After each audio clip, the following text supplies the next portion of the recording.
नमस्कार दोस्तों, कुछ लोगों के माइंड में ये फिक्स होता है कि हम अपनी इस एज से अपने काम को करना स्टार्ट करेंगे। बल्कि वे जिस एज में भी हैं वहाँ से भी वे अपने आप को मौका दे सकते हैं, कुछ बेहतर अपने लिए कर सकते हैं। और ऐसा कोई फिक्स है कि आप अपनी इस एज से पहले आप कुछ कर नहीं सकते। कुछ लोग 30 की एज में आते हुए फाइनेंशियली फ्री हो जाते हैं और कुछ लोग इस एज में आने के बाद अपने काम को यहाँ करना स्टार्ट कर रहे होते हैं। अब मैं यहाँ पर यह कह सकता हूँ कि लोगों की यह सोच उनकी लाइफ में स्ट्रगल की एक बड़ी वजह बन जाती है। अब सबसे पहले तो आप अपनी उस सोच को अपने दिमाग से निकाल दीजिए। अब डिस्कस इस पर कर लेते हैं कि किस तरह से हमारी यह सोच हमें बहुत पीछे ले जाकर धकेल देती है। इस सोच की वजह से हम अपने आप को बहुत बंधा हुआ सा महसूस करते हैं, हम अपनी पावर के बारे में समझ ही नहीं पाते।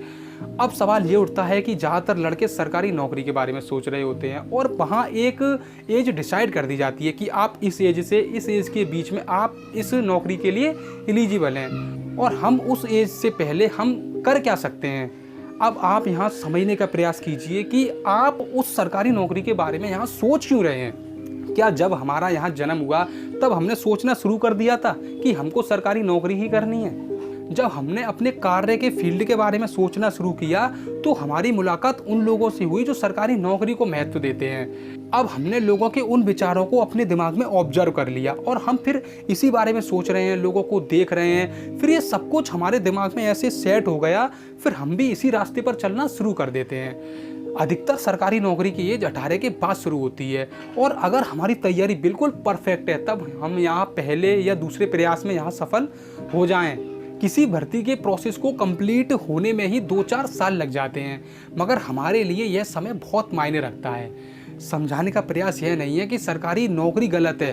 आप वीडियो को ध्यान से देखिए, आप सब कुछ अच्छे से समझ पाएंगे।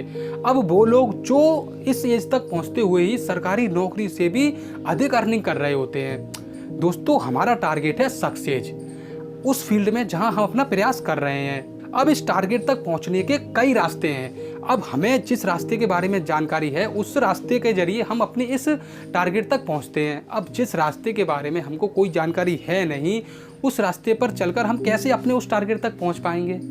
बात अगर हमारे इंटरेस्ट की जाए तो हमारा इंटरेस्ट भी हमारी उस जानकारी से जुड़ा हुआ है। जिस काम की हमको कोई जानकारी है नहीं, उस रास्ते के बारे में हमको मालूम नहीं, जिस रास्ते के जरिए हम अपनी उस मंजिल तक पहुंच पाएं। इसलिए तो जो लोग जिन्हें बाद में अपने इस रास्ते का पता चलता है तो वह अपनी इस सरकारी नौकरी को भी छोड़ देते हैं। आप ये समझ लीजिए कि आपकी एज से नहीं, आपकी सोच से, आपके ज्ञान से आपको उस रास्ते का पता चलता है जहां आप पहले से जल्दी और खुद को अधिक सक्सेस तक पहुंचा पाएं। तब इस सोच के साथ जिस दिन आपके अंदर के तार हिल जाएं, तब आप किसी भी एज में हों, उसी एज से आप अपना प्रयास करना शुरू कर देते हैं और खुद को अधिक सक्सेस तक पहुंचा पाते हैं। तो दोस्तों, आपके पास कोई सीमित एज नहीं है, ना ही आपके पास सीमित रास्ते हैं और इम्पोर्टेंट पॉइंट्स की आपको यहाँ भटकना भी नहीं है। बस आप जिस एज में भी अभी हैं उस एज में रहते हुए अपने उस रास्ते को खोजना शुरू कर दीजिए जो आपको आपकी सक्सेस तक पहुँचा पाए।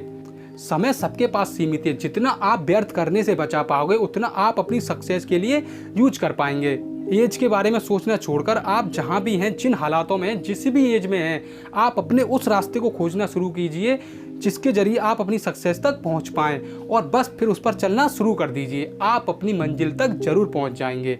अब इसी के साथ में मैं इस वीडियो को समाप्त करूंगा और आई होप कि वीडियो आपको पसंद आया, वीडियो से आपकी कोई नॉलेज गेन हो पाई है। अगर आप आगे भी इसी प्रकार की जानकारी से जुड़े रहना चाहते हैं तो प्लीज़ आप मेरे इस चैनल को जरूर सब्सक्राइब कीजिए। मैं अपने इस चैनल पर ऐसे ही मोटिवेशनल वीडियो और आदमी की सोच से जुड़ी रोचक जानकारियाँ मैं अपने चैनल पर लेकर आता रहता हूँ। धन्यवाद।